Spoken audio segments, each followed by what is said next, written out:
Assalamualaikum warahmatullahi wabarakatuh. Waalaikumsalam. Kedengaran ya. Bapak Mirza Agus yang kami hormati, terima kasih telah berkenan hadir di SMP Negeri 1 Pekalongan secara virtual. Untuk hari ini kami adalah tim literasi SMP Negeri 1 Pekalongan. Nah, pada kesempatan hari ini itu kami merencanakan untuk bisa menghadirkan profil untuk alumni di majalah kami. Nah, kami memilih Bapak sebagai narasumber kami sebagai motivasi untuk anak-anak melaksanakan kegiatan di sekolah dan juga sebagai motivasi agar mereka suatu hari nanti berpikir tentang hal positif tentang masa depan mereka masing-masing. Terus berkaitan dengan ini, saya mengucapkan terima kasih sekali Bapak berkenan memberi waktu kepada kami di antara kegiatan Bapak yang saya yakin sangat banyak, tapi memberikan waktu kepada kami. Oleh karena itu, waktu dan tempat saya serahkan seluruhnya kepada Bapak. Nanti silakan untuk berbagi hal kepada anak-anak terkait dengan hal-hal yang monggo Bapak bisa bagikan, baik itu hal-hal pribadi maupun hal-hal yang bersifat kedinasan yang bisa membantu anak-anak memahami banyak hal yang membuat mereka lebih termotivasi untuk siswa yang di sini pada umumnya, dan nanti setelah kami tulis dalam bentuk majalah mudah-mudahan juga bisa menjadi motivasi bagi seluruh warga sekolah. Demikian Bapak. Oh ya, terima kasih. Assalamualaikum warahmatullahi wabarakatuh. Yang terhormat Bu Guru Endang, guru kami, kawan kami. Kemudian yang saya hormati adik-adik, apa ini? Pojok pendudukan itu apa ini? Tim literasi SMP 1 ya. Literasi SMP 1. Pertama-tama mari kita panjatkan puji syukur kehadirat Allah Subhanahu wa taala, Tuhan yang Maha Esa. Karena atas ridhonya pada siang ini kita bisa bertatap muka meskipun secara virtual. Sudah cukup lama sebetulnya saya tidak reuni ataupun tidak menengok SMP 1, hanya minggu kemarin, minggu lalu lewat saja ya. Karena ingin menengok Panjang Wetan sama Keramat Sari sekarang seperti apa, ternyata sudah berubah. Adik-adik sekalian, saya Mirza Agus, alumni SMP Negeri 1 Pekalongan tahun 1984. Dulu kalau tidak salah kepala sekolahnya Bapak Bahrun bersama-sama Bu Endang itu. Kemudian pendidikan di SMP 1 saya lewati mulai tahun 81 sampai 84. Kemudian setelah lulus saya melanjutkan di SMA Negeri 1 Pekalongan. Adik-adik sekalian, profesi saya sekarang sebagai militer tentunya tidak jauh dari hasil didik yang telah saya terima selama di SMP 1 3 tahun tersebut. Banyak sekali pelajaran-pelajaran, apapun itu pelajarannya, selalu saya manfaatkan untuk memotivasi, meningkatkan kemampuan diri saya. Saya ingat salah satu pelajaran yang diajarkan di ekstrakurikuler oleh Pak Thomas itu adalah mengetik dulu atau apa namanya itu. Nah, ternyata dengan mengetik diajarin Pak Thomas itu, ketika saya masuk ke SMA, ketika saya masuk ke Taruna, yang lain belum 10 jari, saya sudah bisa 10 jari. Nah, itu. Kemudian itu jarang sekali yang memanfaatkan dengan serius A, S, A, B, C, dan lain sebagainya. Sekarang kita sudah pakai tools, pakai komputer semuanya. Dulu belum, hanya ketik manual itu. Kemudian pelajaran lain saya ingat itu suruh belah kodok dan lain sebagainya di laboratorium. Nggak tahu laboratorium mungkin sudah berubah sekarang itu. Kemudian meskipun kita laki-laki ada juga keterampilan memasak dan lain sebagainya. Kebetulan memang cukup padat saat itu pelajaran-pelajaran yang diberikan oleh SMP 1. Saya yakin sekarang juga cukup padat. Dan saya yakin semuanya itu bermanfaat untuk suatu saat di kehidupan kita masing-masing. Banyak rekan-rekan saya seangkatan yang sudah sukses, baik itu berkarya di pemerintahan. 1, 2, 3 suaranya bisa diterima? Bisa. Kok putus-putus ya, Bu Endang? Ya. Nggak lancar, Ondan. Terlalu cepat nggak bicara saya? Ya, gagelanin sedikit. Oke. Ya, intinya semua pelajaran di SMP 1 sangat bermanfaat untuk kehidupan nanti apabila adik-adik menjalani masa SMA ataupun saat nanti diberikan kesempatan untuk kuliah di berbagai perguruan tinggi negeri ataupun swasta di Indonesia maupun di luar negeri. Kenapa demikian? Karena sebagai dasar untuk menyelesaikan problem solving, masalah-masalah adalah dari ketekunan kita saat di SMP. Untuk diketahui, saya selesai di SMP 1 tahun 84, langsung masuk ke SMA Negeri 1, Pekalongan 3 tahun, kemudian tahun 87 saya masuk Akademi Militer. Di Akademi Militer, pendidikan selama 3 tahun, tahun 90 saya dilantik menjadi Letnan 2. Kemudian berlangsungnya masa penugasan saya di berbagai tempat, di antaranya saya pernah di Satuan Tempur jajaran Kostrad di Makassar selama 10 tahun. Kemudian saya melanjutkan pendidikan sekolah lanjutan perwira dan berdinas di Bandung di Pusat Pendidikan Infanteri. Kemudian saya berkesempatan dinas di dekat Pekalongan juga, di Patelon 406 di Banjarnegara, di Purbalingga. Kemudian ke Pemalang. Saya sempat di Pemalang 1 tahun dulu menjadi Kepala Staf Kodim tahun 2003. Selesai dari sana saya melanjutkan sekolah lagi, namanya Sekolah Staf dan Komando atau SESKO. Angkatan di Bandung selama 1 tahun, tahun 2004. Kemudian tahun 2005 sampai 2007 saya berkesempatan dinas di Papua. Jadi penugasan saya mulai dari Makassar, Jawa Barat, Jawa Tengah, Papua, Jawa Barat lagi, dan saya ke Aceh 3 tahun juga, tahun 2011 sampai 2013. Saya kembali lagi ke Bandung, kemudian ke Padang, di Bogor, Padang lagi. Saya menjadi komandan Kodim di Bogor tahun 2009. Kemudian saya lanjutkan penugasan saya sebagai wakil asisten logistik di Kostrad Divisi 1. Kemudian saya menjadi asisten logistik di Kodam 11 sampai 13 tersebut. Terus melanjutkan pendidikan sekolah staf dan Sesko TNI, Sekolah Staf Komando TNI di Bandung selama 1 tahun, tahun 2014. 2015-2016 saya berkesempatan menjadi Kepala Staf Korem di Padang. Dari Padang saya menjadi Danrem di Bogor, Korem 061 Bogor. Kemudian saya menjadi Danrem lagi di Padang tahun 2018. Selesai dari sana saya 3 tahun lalu, 2019 atau 2 tahun lalu saya menjadi Direktur Doktrin di Kodiklat, dan saat ini sekarang saya menjabat sebagai Wakil Komandan Sekolah Calon Perwira Angkatan Darat di Bandung. Itu riwayat jabatan saya.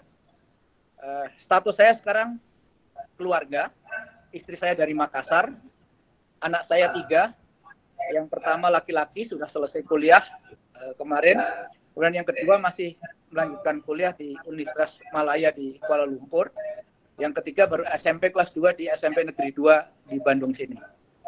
Itu sekilas tentang riwayat penugasan saya dan riwayat keluarga saya. Adik-adik sekalian, bahwa saya memilih menjadi militer ataupun bekerja melalui jalur militer sebetulnya tidak tercetus dari saat saya di SMP. Tetapi sejak SMP, bahkan SD, saya sudah rajin sekali olahraga. Hampir seminggu 2-3 kali saya main sepak bola, main sepeda, dan lain sebagainya yang memerlukan kegiatan fisik berat. Alhamdulillah dengan kegiatan-kegiatan fisik tersebut, untuk diketahui ya, saya dari Jalan Urip Sumarjo di Medonos itu, kurang lebih berapa kilo ya, 6 kilo mungkin ke SMP 1 tiap hari naik sepeda loh. Tiap hari itu berangkat. Saya lihat sekarang anak saya suruh naik sepeda aja sudah jauh males. Keponakan saya yang di Pekalongan dari sekarang ada yang sekolah di SMP juga sudah jarang lah naik sepeda. Sepeda ontel loh, bukan sepeda itu. Rupanya itu sangat sangat mendukung sekali untuk menjaga kesehatan selama saya di tentara itu. Karena dasar saya sudah cukup bagus, main sepeda, main sepak bola dan sebagainya. Kegiatan-kegiatan fisik apapun yang di tentara, alhamdulillah bisa saya lewati dan saya lulus terus, tidak pernah sampai diulang ataupun itu kegiatan-kegiatan tersebut. Kemudian penugasan selain saya di lembaga pendidikan, saya juga pernah penugasan 5 kali ke Timur-Timur, dulu ada Timur-Timur, kemudian ke Aceh, ke Irian, kemudian ke Ambon, ke Nusa Tenggara Timur, perbatasan. Kalau ke luar negeri paling hanya penugasan sebentar saja, on the job training 1 bulan, ataupun pertukaran, ataupun sekolah ke Korea maupun ke Belgia kemarin. Itulah keuntungan-keuntungan di militer, yang mana selain kita mendapatkan bimbingan untuk menjaga kesehatan kita juga diberikan kesempatan untuk memperluas wawasan-wawasan kita. Untuk adik-adik ketahui bahwa sebagai militer, saya juga tentunya harus memiliki disiplin, memiliki motivasi untuk diri sendiri dan keluarga dan masyarakat. Banyak kisah-kisah tentang kemasyarakatan selama saya bertugas di teritorial ataupun saya bertugas di komando kewilayahan. Kalau Kodim, Korem, Kodam itu namanya komando kewilayahan. Contoh saat saya di Bogor kemarin, Danrem 061 Surya Kancana. Tahun 2016 sampai 2017, kurang lebih 1 tahun 3 bulan saya menjabat Danrem. Banyak kunjungan-kunjungan dari luar negeri, kerajaan Arab Saudi, Finlandia dan sebagainya ke Istana Bogor. Karena sebagai komandan Korem, secara tidak langsung saya menjabat sebagai komandan Satgas Pengamanan. Dari situlah saya banyak mengenal bagaimana kehidupan itu di Bogor dan sekitarnya, harus pengamanan. Bapak Presiden Jokowi menerima kunjungan-kunjungan tersebut. Alhamdulillah semuanya berjalan lancar. Kemungkinan karena banyaknya pengalaman-pengalaman dengan masyarakat luas, tidak hanya dengan militer, saya berkenalan dengan para kepala sekolah di Bogor. Bagaimana kita bisa menyambut tamu negara dengan mengerahkan 40.000 anak-anak SD, SMP, SMA di Kota Bogor untuk memeriahkan kunjungan Raja Salman ke Istana Bogor saat itu. Saya masih ingat, saya kawani teman-teman adik-adik dari SMP di Bogor itu mengelilingi Kebun Raya Bogor dan Istana, atau SS jalur satu jalur itu namanya, dari depan Tugu Kujang sampai keliling. Saya melihat keceriaan mereka. Nah, kemungkinan dari kebersamaan saya saat saya di SMP dulu menjadikan saya mudah bergaul dengan guru-guru dan kepala sekolah yang di Bogor saat itu. Dan sampai sekarang juga masih komunikasi, sampai ke rektor Unpad, rektor IPB dan sebagainya, saya komunikasi baik.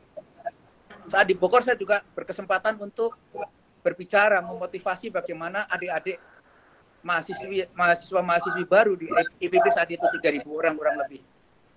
Tentunya senior-senior adik-adik sekalian saat ini. Dari beberapa tanya jawab yang saya simpulkan adalah apapun materi-materi yang diberikan oleh guru kita, baik kita saat di SD, SMP maupun SMA, saya yakin itu sebetulnya sudah didesain sedemikian rupa secara bertahap, berjenjang, sangat bermanfaat untuk kehidupan kita nantinya. Yang paling penting bagaimana kita memanage waktu, mengatur waktu untuk menerima semua yang diberikan tersebut.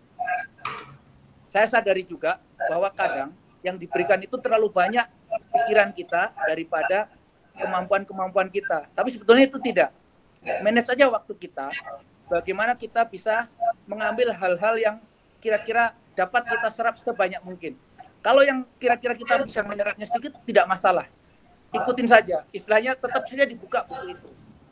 Ataupun ikuti saja kegiatan itu. Karena suatu saat nanti akan bermanfaat. Saya tidak berpikir dulu kalau kegiatan ekstrakurikuler itu akan membantu saya seperti tadi contohnya mengetik itu. Ternyata begitu masuk ke kuliah, masuk ke ketentaraan, masuk ke kehidupan yang lain, ya cepat juga. Sampai saya dibilang, loh kok sudah bisa ngetik 10 jari. Nah itu salah satu yang dulu tidak saya pikirkan hal itu bisa dipakai. Kemudian yang lain lagi, kegiatan-kegiatan di SMP 1, saya lihat sudah melibatkan kemasyarakatan juga meskipun secara terbatas. Saya ingat dulu ada syawalan. Masih ada nggak Bu Endang syawalan? Masih Kan? ya? Masih. Dulu kita kan diperintahkan Bu Guru disuruh mencatat itu. Kalau kita dia silakan sana buat esai kecil, buat tulisan 1 halaman, 2 halaman. Ya, Ternyata itu mengajarkan kita juga untuk apa? Untuk peduli lingkungan. Peduli lingkungan gimana maksudnya? Oh ternyata ada tradisi seperti ini, kita tahu budaya. Kemudian kita dipaksa untuk membuat suatu cerita. Kita dipaksa untuk care, untuk melihat bagaimana susahnya orang itu menyiapkan kegiatan, merencanakan acara. Itu kan acara itu. Nah, ketika saya diberikan kesempatan untuk menjadi tentara dan banyak kegiatan-kegiatan yang harus disiapkan, direncanakan, kemudian dilaksanakan dan dievaluasi. Kalau istilah singkatnya itu planning, organizing, actualizing, dan controlling. Itu paling sederhana sekali. Saya yakin sekarang kita sudah punya IT yang sangat-sangat bagus sekali, media sosial dan lain sebagainya. IT ini saya yakin di SMP sekarang tidak seperti saat kami dulu yang pakai zaman tradisional itu. Sehingga pelajaran-pelajaran yang tidak diterima oleh siswa di kelas pasti bisa secara mandiri online. Apalagi kemarin 1 tahun lebih kita belajar secara online. Bahasa Inggris anak saya yang kelas 2 SMP lebih bagus dari saya. Padahal tidak saya kursuskan. Ternyata dia apa? Yaitu belajar mandiri itu, online itu. Nah, sekarang adik-adik SMP yang SMP 1 yang saat ini, saya yakin dasarnya akan lebih bagus daripada saat saya, Bu Endang, dulu SMP. Harapannya apa? Harapannya adalah 5 atau 10 tahun ke depan, adik-adik yang di SMP 1 sekarang bisa menempati kedudukan-kedudukan ataupun jabatan-jabatan baik sipil maupun swasta, baik di pemerintahan maupun di luar pemerintahan, dengan keilmuan-keilmuan yang dimiliki. Yang memang saya melihat tidak semuanya rekan-rekan saya satu angkatan, kalau saya kumpul, saya melihat, saya berkomunikasi, semuanya sederajat kesuksesannya. Tetapi minimal semangat dan kemampuan dasar untuk menyelesaikan setiap persoalan di kehidupan itu dimiliki oleh alumni-alumni SMP 1. Hanya saya pesan ke Bu Endang, mungkin mumpung Bu Endang di situ, dikompulir, dihimpun, sehingga kita bisa tahu persis siapa dan bagaimana rekan-rekan sekarang itu. Saya lihat di tingkat di SMA 1 juga dibuat seperti itu. Jadi ada jalur komunikasi untuk saling berbagi ilmu ataupun pengalaman sehingga bisa memotivasi seperti yang saya lakukan saat ini. Saya sudah ingin lama sekali menengok sebetulnya bagaimana SMP Negeri 1 secara fisik di lapangan saat ini. Sangat ditunggu, Dan. Iya. Nanti bisa dijadwalkan. Iya. Nantilah ada kesempatan saya akan jalan-jalan juga. Kemudian apa? Adik-adik sekalian, kemudian tantangan-tantangan yang nanti dihadapi saat di SMA ataupun kuliah tentunya berbeda dengan saat yang dihadapi sekarang. Akan semakin meningkat dan meningkat. Itu bisa dilakukan kesiapan itu secara dini melalui materi-materi. Ya kalau adik emang sukanya melihat talent itu kan tentunya dari psikologi ya. Dan sekarang sudah ada tes psikologi. Saya ingat dulu SMP kita tidak ada tes psikologi. Sekarang anak saya di sini ada tes psikologi, ini cocoknya di sini sudah diarahkan. Dulu saya ingat saya nggak ikut Mbak Endang, nggak ada kita. Artinya untuk penjurusan dan lain sebagainya sudah dilakukan bisa sejak dini, sejak SMP itu. Nanti apapun itu yang adik terima, kadang tidak sesuai dengan hati nurani. Saya pinginnya ke kiri kok ternyata ke kanan. Saya pinginnya ke kedokteran kok saya diarahkannya ke ekonomi. Itu ikuti saja. Karena itu sudah melalui proses sedemikian rupa sehingga hasil tes-tes tersebut akan mengarahkan adik-adik ke jenjang yang sebenarnya. Meskipun di kehidupan nyata, contohnya ini, Menteri Kesehatan kok bukan dari dokter dan lain sebagainya, itu sudah pada tingkatan yang lain lagi. Adik jangan melihat yang seperti itu. Tapi ikuti talent adik sesuai dengan hasil dari tes psikologi ataupun arahan guru-guru yang adik terima itu. Saya yakin nilai adik-adik tidak semuanya sama di semua materi pelajaran. Justru yang menonjol di mana, dalami itu, kuasai itu, perlebar itu. Apapun jurusan, apapun pelajarannya, semuanya bermanfaat. Saya kasih contoh. Adik bungsu saya namanya Heri Aryani. SMP 1, tapi SMA-nya SMA 3. Tidak diterima di SMA 1. Saat sekarang, yang bersangkutan sedang menemani suaminya yang sama-sama dosen dari UGM untuk mengambil S3 di Zurich, University of Zurich. Ternyata di sana sekalian mengajar bahasa Indonesia kepada mahasiswa-mahasiswa Eropa yang ada di Eropa, di Zurich. Dan alhamdulillah mendapat beasiswa S3 untuk di Zurich juga. Dari mana jurusannya sebetulnya? Bukan yang lain-lain, jurusannya hanya jurusan sastra Inggris saat kuliah di UGM. Kemudian suaminya juga antropologi. Ternyata meskipun judulnya hanya antropologi, bukan teknik, bukan apa itu IT dan lain sebagainya, justru itu terkadang yang sangat jarang dikuasai oleh mahasiswa-mahasiswa lain, ataupun tidak terlalu menarik lah bagi orang lain. Tetapi rupanya sudah 2 tahun lebih ini mendapat beasiswa dan tinggal di Zurich sama anaknya kemarin sudah setahun lebih, tadinya ikut saya 2 bulan. Tiap hari kami sudah bisa video call dan mengecek bagaimana kegiatannya. Ternyata memang luar biasa sekali. Semua sekolah di sana gratis. Ini sebagai motivasi aja bahwa apapun jurusannya, jangan kecil hati. Jangan merasa di nomor sekian, kan tidak. Semuanya memiliki keunggulan masing-masing.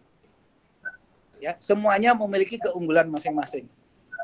Alhamdulillah, saya dulu mungkin dari segi fisik saya terbatas, tinggi saya tidak terlalu maksimal, hanya 163, tapi secara tes apapun bisa saya lewati dan alhamdulillah saya lolos. Dan saya meraih brigadir jenderal saya 4 tahun yang lalu, termasuk ya agak lebih cepat juga dari teman-teman yang lain. Artinya ketika kita serius, kita rajin, ketika kita intinya apapun tugas yang diberikan itu kerjakan secara maksimal. PR, saya ingat itu, PR apapun yang diberikan oleh guru pasti saya selesaikan sebelum waktunya. Kenapa? Saya tidak mau membuang-buang waktu. Kalau pulang sekolah itu kadang bisa saya curi di kelas, saya kerjakan itu matematika atau apa, cepat selesai. Udah, besok sekolah tinggal santai aja, naik sepeda, nggak kejar-kejaran waktu. Nah, tidak tahu kalau sekarang bagaimana sistem pemberian PR-nya. Kalau dulu pasti kita dikasih PR terus. Saya pikir itu beberapa sekelumit. Jadi penugasan saya di daerah operasi, penugasan saya di lembaga pendidikan, penugasan saya di masyarakat, saya jalankan selalu dan optimal dan melalui tadi perencanaan di organisasi yang baik, saat pelaksanaannya sesuai dengan rencana yang kita buat dan diawasi. Itu kuncinya. Apapun mau ngerjakan PR, kita buat rencana. PR-nya ada berapa nih? Ada 10. Yang mudah-mudah mana? Pasti saya kerjakan yang mudah-mudah dulu, yang sulit nanti. Nanti saat ujian masuk Sipenmaru, ujian masuk SMA dulu ada ujiannya, sekarang mungkin tidak ada. Dulu ada ujiannya. Ya pasti saya selesaikan gitu juga. Mana yang mudah kita selesaikan duluan. Sama dengan pekerjaan-pekerjaan, nanti suatu saat adik-adik masuk ke lingkungan masyarakat. Di organisasi itu maksudnya siapa yang bisa membantu, siapa yang bisa menyelesaikan kerjaan-kerjaan selain yang harus kita langsung kemudian diawasi yang memang harus kita senantiasa kontrol untuk di lapangan kondisinya kadang tidak sesuai dengan perencanaan yang kita buat. Saya pikir itu sharing dari saya pagi ini, semoga bermanfaat. Jangan lupa yang paling penting tetap berdoa, tadi saya ingatkan. Kita bersyukur, jangan lupa bersyukur. Bekerja dengan hati dan selalu bersyukur. Itu Bu Endang ya. Ya, terima kasih Dan. Ada pertanyaan lagi? Iya. Terima kasih 1, 2. Pak untuk sharing yang luar biasa. Untuk siang hari ini selain kami dari tim literasi, Ibu Kepala Sekolah sudah hadir di ruangan. Izinkan untuk kami memperkenalkan Pak.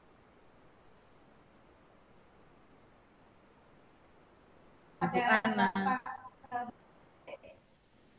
Enggak, Bu Ana. Sini, Dr. Nurwaila Ana.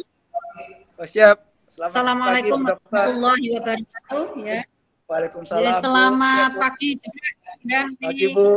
Perkenalkan saya Ibu Mailana, saya mengucapkan banyak terima kasih atas perhatiannya, atas share-nya. Itu luar biasa ya untuk Bapak itu.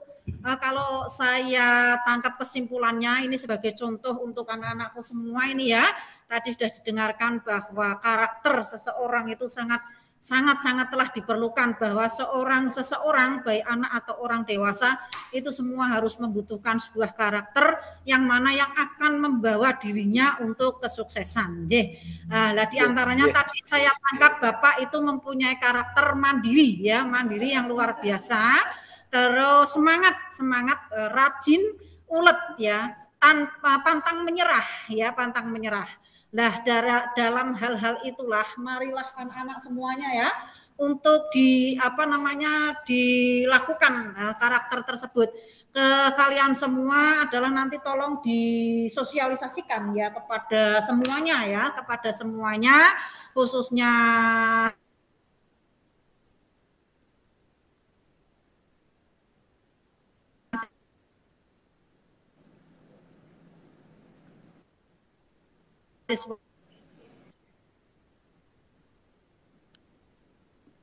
SMP Negeri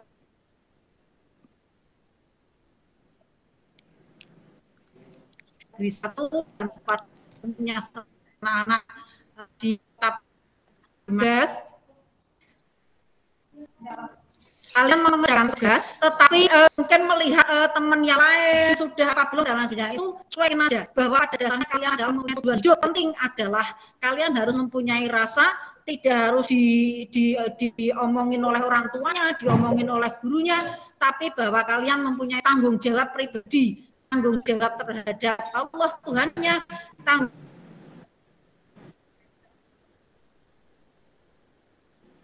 jawab kepada dirinya terhadap orang tua, tanggung jawab terhadap masa depannya. Itu menunjukkan hal itu sebagai bukti nyata bahwa itulah alumnus SMP Negeri 1 mempunyai karakter seperti itu, memang benar-benar sudah terbukti berhasil, dan insya Allah memang karakter itu tuh memang luar biasa.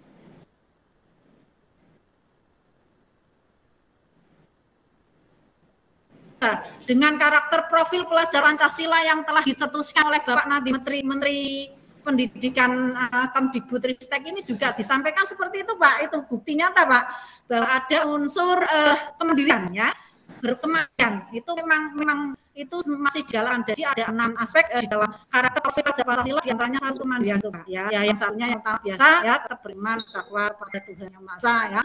Terus ada lagi bernalar kritis. Lah ini bernalar kritis itu tadi, kerjakanlah mana yang harus dikerjakan, yang bisa dulu yang mana, maksimalkan dipikir. Nah, itu masuknya bernalar kritis. Saya sangat setuju dan luar biasa Bapak. Sekali lagi saya sampaikan terima kasih banyak atas perhatiannya, atas share-nya. Itu sangat bermanfaat bagi kita semua, dan insya Allah ya kami Pak bersilaturahim dengan Bapak suatu hari apabila kita bisa bertatap muka. Terima kasih, saya sampaikan. Assalamualaikum warahmatullahi wabarakatuh. Waalaikumsalam warahmatullahi wabarakatuh. Siap. Makasih Bu Endang, terima kasih adik-adik. Ya, silakan. Ya, assalamualaikum warahmatullahi wabarakatuh. Sebelumnya perkenalkan, nama saya Ainun Mutamimah. Saya di sini menjabat sebagai ketua OSIS dan kebetulan saya juga menjabat sebagai ketua tim redaksi. Sebelumnya saya terima kasih untuk Pak Mirza sudah meluangkan waktunya dan tadi sudah menyampaikan beberapa hal yang sangat bermanfaat untuk kami. Dan izinkan saya bertanya satu hal kepada Bapak tentang pekerjaan Bapak untuk sekarang ini. Kira-kira suka dan duka yang telah dialami Bapak selama bekerja di bagian militer itu apa saja sih Pak? Boleh dijelaskan? Oh, terima kasih Mbak Ainul ya dan kawan-kawan. Militer itu penuh dengan disiplin. Militer itu terkadang, mohon maaf, penuh dengan kekerasan karena memang dibunuh atau membunuh. Kalau infanteri kan seperti itu kami prinsipnya dulu itu. Ketika saya harus menegakkan kedaulatan, ketika saya harus menjaga kedaulatan, artinya kan kita juga harus siap mati, kan seperti itu kan. Contohnya ke Timur saat itu baru lulus, belum ada 1 tahun kita harus diberangkatkan ke Timur. Itu harus jauh dengan keluarga. Saat saya baru menikah, anak baru lahir berumur sekitar 4 bulan, harus saya tinggal 1,5 tahun ke Timur juga. Begitu pulang, saya dipanggil Om sama anak saya. Nah, bagaimana coba orangnya? Om. Saya aja itu tidak mau. Anak nomor 1 saya itu lahir tahun 97, saya menikah tahun 96. 97 ketika baru lahir 1 bulan, 2 bulan saya tinggal. Pulang saya tahun 98, udah 1 tahun lebih umurnya. Saya gendong tidak mau dipanggilnya Om. Nah, kira-kira bagaimana perasaan Bapak dipanggil Om sama anaknya itu? Sukanya, ya ternyata juga sukanya. Saya bisa keliling Indonesia dari Sabang sampai Merauke tanpa biaya pribadi, dibiayai negara. Saya bisa keluar negeri, dibiayai negara. Kemudian saya bisa tahu Istana Bogor, saya bisa kenal dengan Pak Presiden Jokowi, saya bisa kenal dengan pejabat-pejabat. Nah, itu kelebihan ketika kita memiliki prestasi ataupun diberikan jabatan-jabatan yang memiliki tanggung jawab besar dan dipercaya untuk menyelenggarakan kegiatan-kegiatan yang ya boleh dikatakan cukup besar. Kemudian yang lain-lain lagi, keilmuan kita kalau di militer itu diberikan secara bertahap berjenjang. Ketika pangkat kan ada 4 golongan itu, tamtama itu yang prada sampai kopral kepala, tamtama, bintara, perwira ada 3 lagi, perwira pertama, perwira menengah, perwira tinggi. Saya bagian dari perwira tinggi. Nah, secara berjenjang kepangkatan itu ilmu juga diberikan secara berjenjang atau dikuasai secara berjenjang, sehingga diharapkan semakin besar tanggung jawab, semakin besar pangkat, ilmunya pun semakin tinggi. Kemudian saat ini saya menjadi wakil kepala sekolah atau wakil komandan sekolah calon perwira. Saat ini ada 1.000 orang siswa yang ada di dalam sini. Alhamdulillah sudah berjalan 1 bulan ini, COVID 0%. Kemudian tahun lalu yang sempat viral secapa itu, pertama-tama muncul COVID dan bisa ditangani 100% juga. Kenapa? Karena kita menerapkan protokol kesehatan. Kita menerapkan protokol kesehatan yang sangat ketat, sehingga sebelum kegiatan belajar mengajar tatap muka, kita lakukan isolasi mandiri selama 2 minggu di dalam barak-barak. Ini mereka sekarang 1 minggu sudah tatap muka di kelas. Sebelum pelajaran kelas pun, guru-guru sudah kita PCR dan wajib pakai prokes yang ada. Artinya apa? Jadi pendidikan di lain tempat pun sebetulnya bisa tatap muka asal menerapkan prokes itu. Kembali lagi ke masalah suka dan duka, tentunya ini tergantung dari pribadi masing-masing. Jadi tentunya lebih banyak sukanya. Buktinya saya masih sehat, saya ketawa-tawa, anak-anak saya tumbuh subur, sehat semuanya. Ya, jangan takut.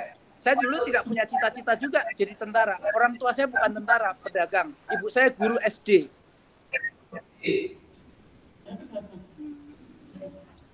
Apapun pekerjaan itu. Gitu ya Mbak Inul ya? Iya Pak, terima kasih. Ya, semangat. Harus semangat ya. Ada lagi mau bertanya? Silakan. Ada 1 orang lagi Bapak? Ya, boleh silakan.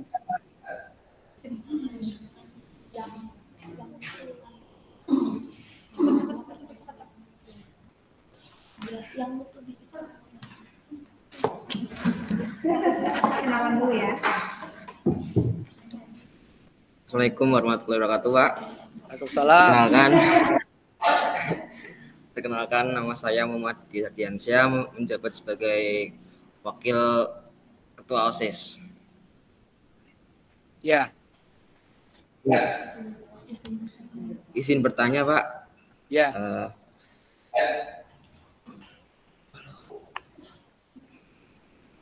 Yang pengalaman paling berkesan saat berada di SMP Negeri 1 itu apa, Pak? Pengalaman yang berkesan saat di SMP 1. Muhammad tanya ya. Muhammad, saya dulu di SMP 1 bukan masuk pengurus OSIS. Saya masih anak buah semuanya. Tapi di SMA 1 saya wakil ketua OSIS juga. Ya. Jadi waktu SMA 1 saya masih jadi wakil ketua OSIS, tapi di SMP saya tidak sempat jadi pengurus OSIS. Yang paling mengesankan apa ya? Saya pikir pergaulan antar teman-teman dari kelas. Saya dulu ada sampai F kelasnya, A, B, C, D, E, F. Sampai saat ini kita punya grup, Bu Endang tahu itu masih komunikasi baik. Yang paling berkesan sampai sekarang karena kita dulu baik semua hubungannya dengan kawan-kawan, itu bisa terjaga sampai sekarang. Yang paling kesan sekali adalah saat bolos naik jukung. Kotor itu. Iya, kita bolos naik jukung itu. Tahu jukung kan? Yang dari Kaliloji itu sampai tembus ke Perampok sana. Pulangnya dihukum sama Pak Kepala Sekolah itu. Jadi jangan takut kalau nakal jangan takut, wajar itu ya. Intinya pelajarannya semuanya bermanfaat. Oke, Mat? Saya baru tahu kalau Darmisa pernah bolos di SMP loh. Nakal dulu, naik jukung. Oke ya, Mat ya. Selamat belajar ya, Mat. Semangat. Ya, terima kasih, Pak. Yuk.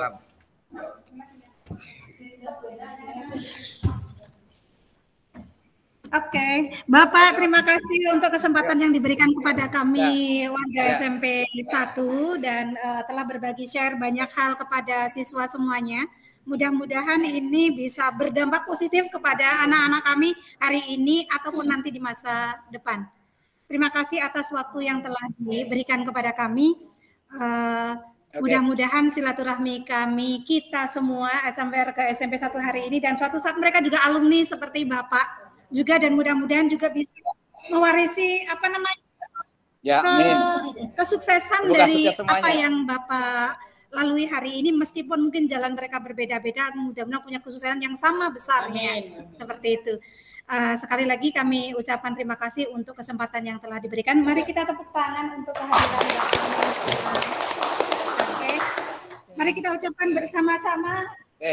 Sama ya. Assalamualaikum warahmatullahi wabarakatuh. Waalaikumsalam. Terima kasih semuanya ya. Terima kasih. Luar biasa. Sekali lagi.